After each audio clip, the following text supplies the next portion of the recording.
소설 독해는 최근에는 확실히 이쪽으로 완전히 돌았어요. 그래서 얘네들을 파악하는 연습을 하셔야 돼. 이게 뭐를 통해서도 알 수 있냐면, 니네 교육과정에서 소설의 3요소 들어본 적 없죠? 주제, 구성, 문체라는 게 소설의 3요소거든요. 근데 인물, 사건, 배경은 들어본 적 있죠? 구성의 3요소. 과거에는 있잖아, 이걸 참 많이 물었다. 그러니까 뭘 할 수밖에 없었냐면, 보기를 읽고 그 보기에서 시대적 상황이니 뭐니 이런 것들을 정말 열심히 찾아냈어야 했어. 걔네들을 열심히 찾아내야 이 글의 주제가 무엇인지를 알 수 있잖아. 문체는 사실 묻기가 되게 어려운 파트라서 서술상 특징이라는 형태로 많이 물었었던 것이, 최근에는 이제 서술자의 태도라는 형태로 훨씬 더 문제 출제가 많이 되고 있죠. 서술자가 인물을 대하는 태도라는 측면으로. 구성도 과거에 비해서는 확실히 문제 유형이 줄었어. 최근 수능은 뭐니 해도 인물과 사건, 특히 이 두 가지입니다. 사실 이 배경이라는 것은 사건을 파악하면은 충분히 파악이 되거든. 그리고 이 세 가지 중에서도 특히 이 사건이 제일 중요하다고 생각하면 돼. 사건이 중요하다니까 그냥 뭘 하라는 건가요? 라고 한다면 사건의 재구성이라고 생각하시면 됩니다. 즉, 사건을 순차적으로 흐름을 다 맞춰볼 수 있어야 돼요. 걔가 되면 배경 인물도 사실은 좀 같이 딸려오는 경향이 있어요. 사실 얘네들은 상호 보완적인 그런 느낌이라 인물이 파악되면 사건 파악이 쉽고, 배경이 파악되면 인물 파악이 쉽고, 막 이런 것들이 다 존재를 해. 근데 최근에는 어쨌든 사건의 재구성이라는 것을 가장 포인트로 삼고 있다라는 것. 그래서 일단 얘에 대한 연습을 제일 중점적으로 해주셔야 돼요.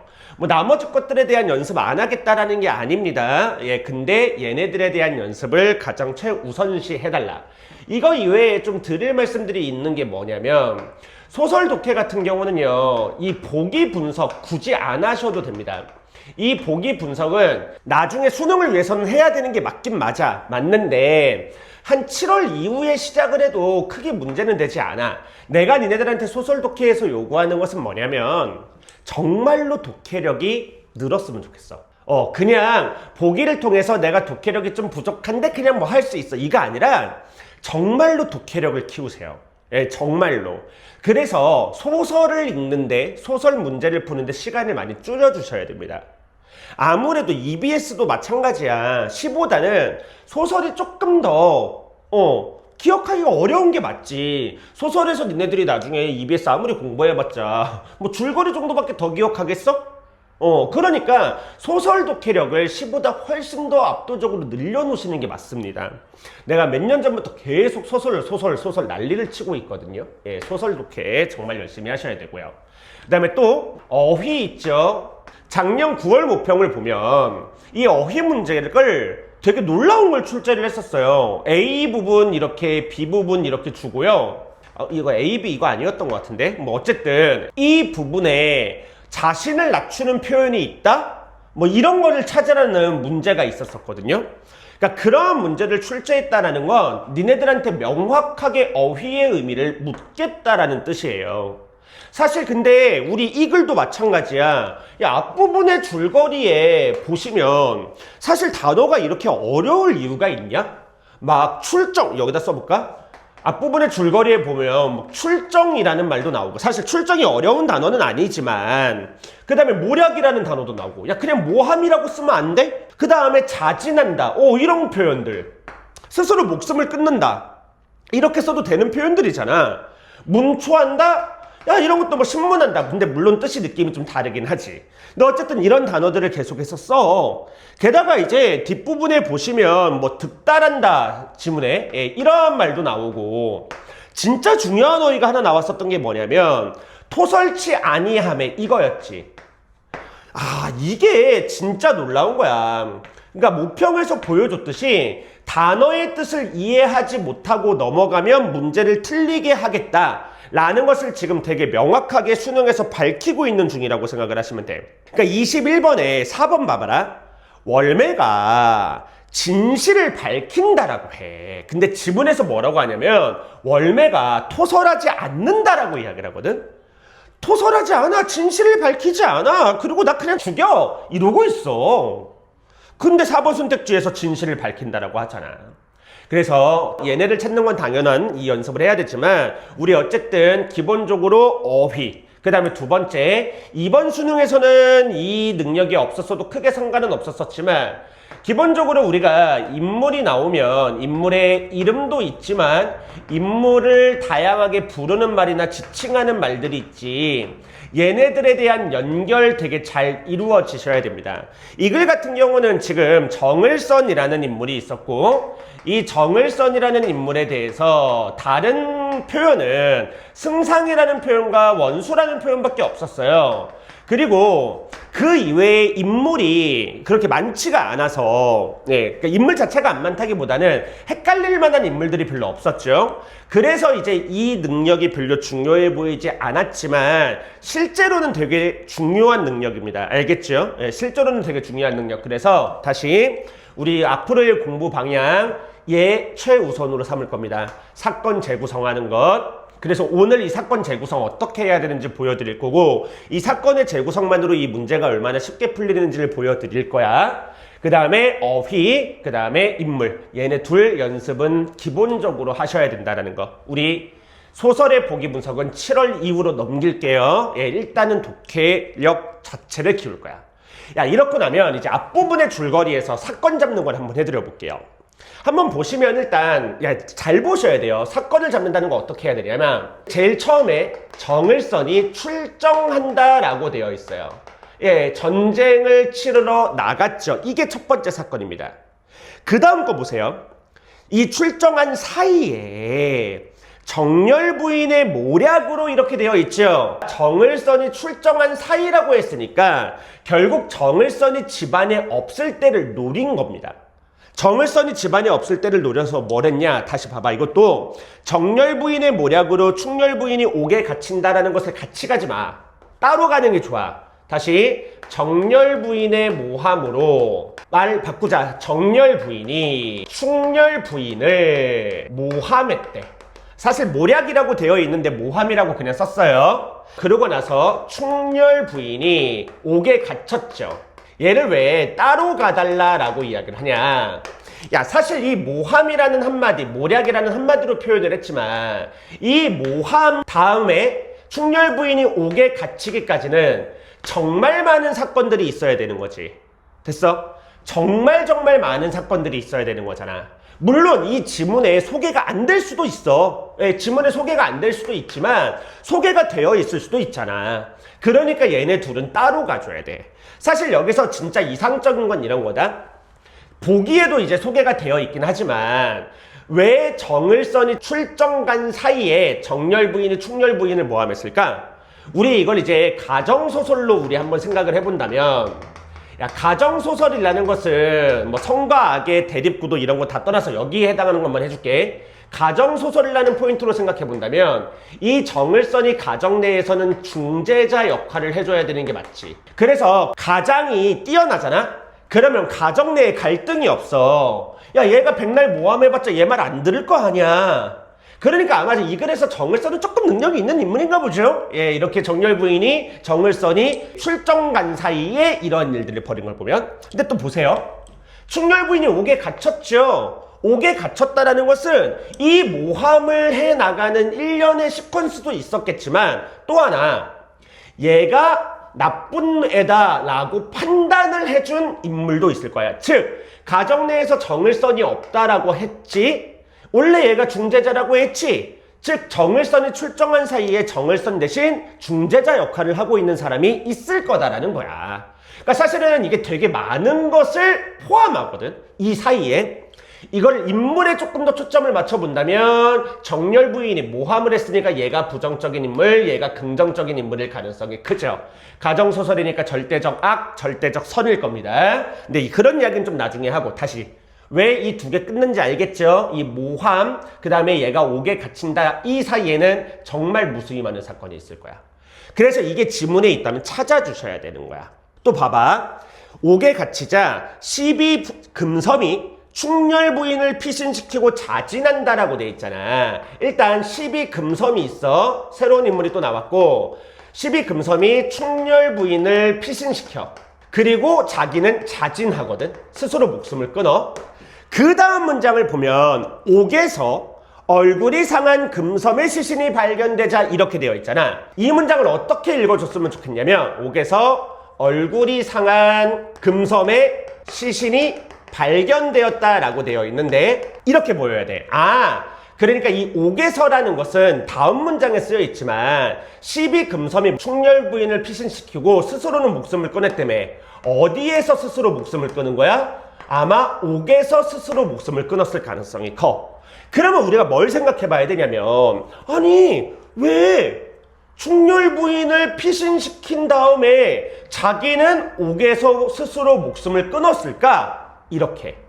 그 다음에 두 번째 보자. 옥에서 목숨을 끊었으니까 옥에서 이제 금섬의 시신이 발견된 거겠지. 근데 여기서도야, 아니 대체 왜 금섬의 얼굴이 상했을까? 이것도 봐봐라.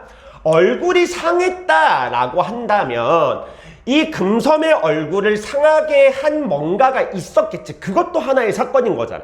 이해가 가? 그것도 하나의 사건이라는 거. 그러니까 금섬의 얼굴이 상했다, 즉 금섬의 얼굴이 훼손되었다라는 사건이 언제 있었던 사건일까? 라는 것도 같이 한번 생각을 해보시면 제일 좋아. 근데 이것까지는 내가 바라는 건 조금 욕심인 것 같고 그냥 이상한 생각 정도만 해줘. 얼굴이 왜 상했을까? 왜 옥에서 죽었을까? 뭐 이 정도? 여기서 이제 우리 약간 이렇게 모략과 이러한 소설들 좋아하는 친구들 같은 경우는 왠지 알겠지. 충렬 부인을 피신시키고 자기가 얼굴을 이렇게 상하게 한 상태로 충렬 부인인 척하는, 그렇게 해서 이제 자진한 막 이런 내용 아니겠느냐라고 바로 파악을 하는 친구들도 있긴 있더라고요. 근데 하면 좋고 안 되면 지금은 괜찮아. 나중에 하면 되지 뭐. 수능 때까지 못해도 뭐 어쩔 수 없어. 상관없어. 하면 좋지만 조금 시간 더 걸리면 되지 뭐. 지문 읽는데. 그 다음에 봐봐.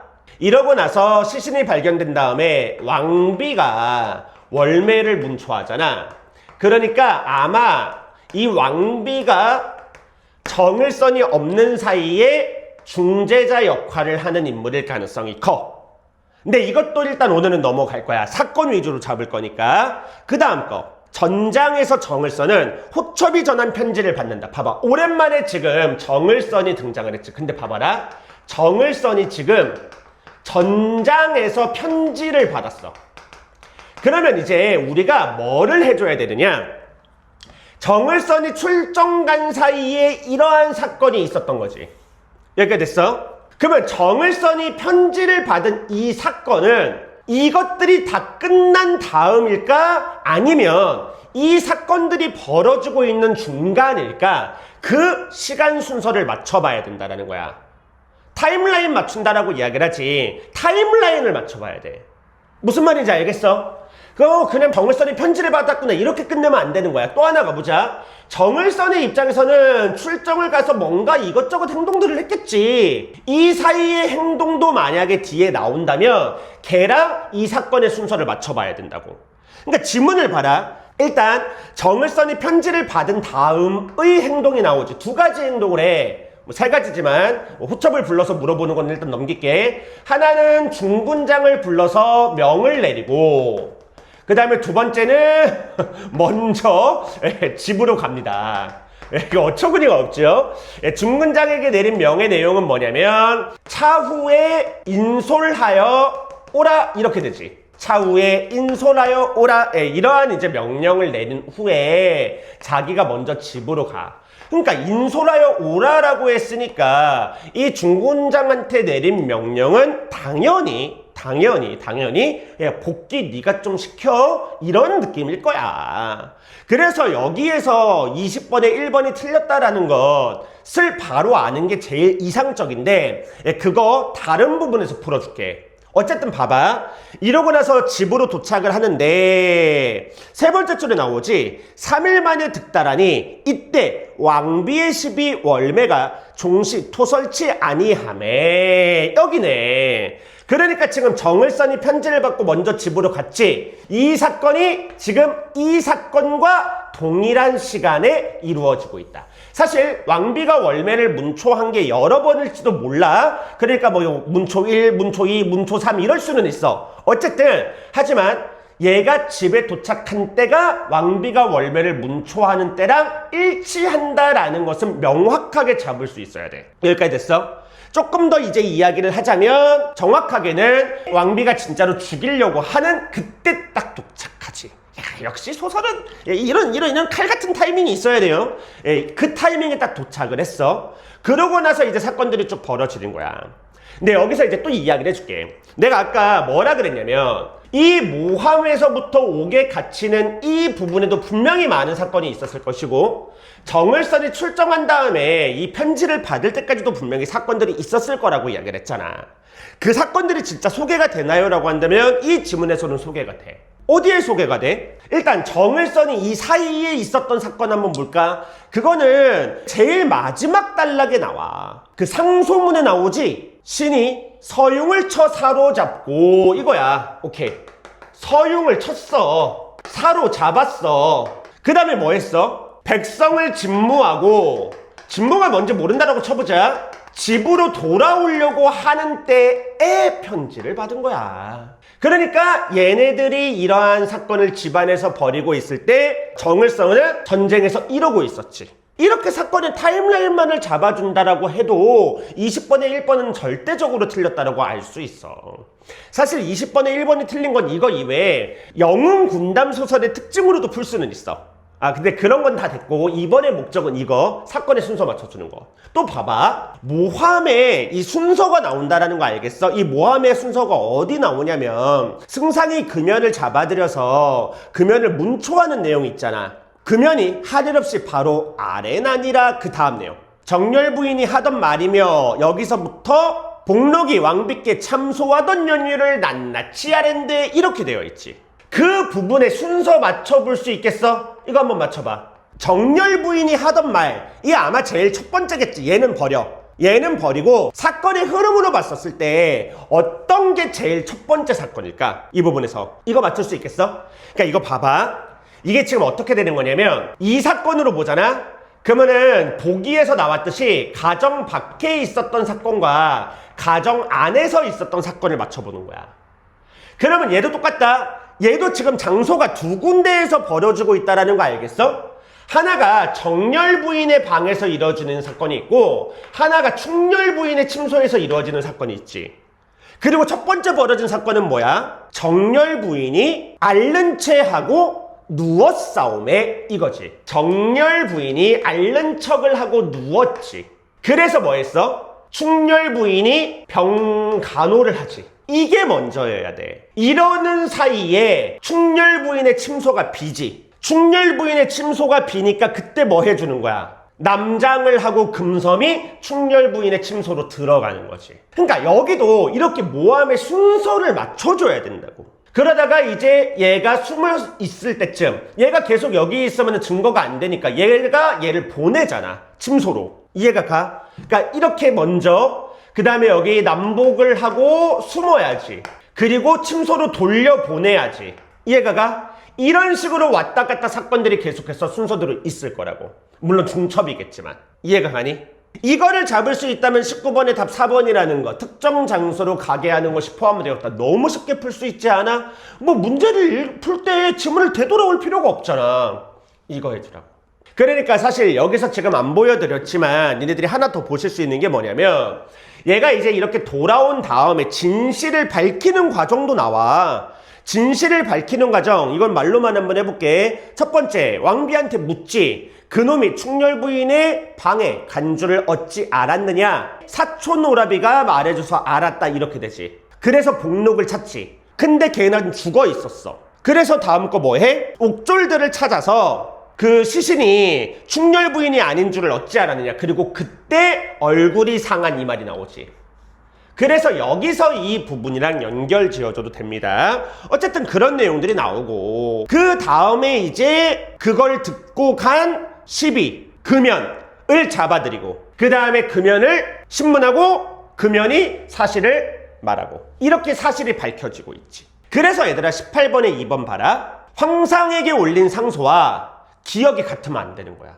기억 이후로 진실을 밝혀냈고 그 진실을 밝힌 내용을 가지고 상소문을 썼잖아.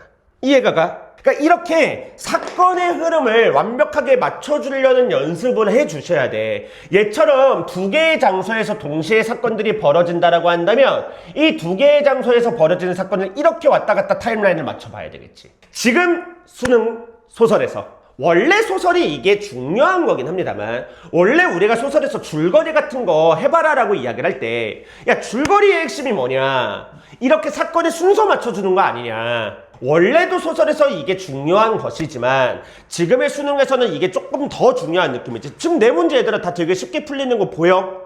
이 연습하세요. 이 연습. 이 연습이 우리 겨울방학 때 무조건 첫 번째로 할 연습이 될 겁니다. 물론 얘네들은 기본. 아시겠죠?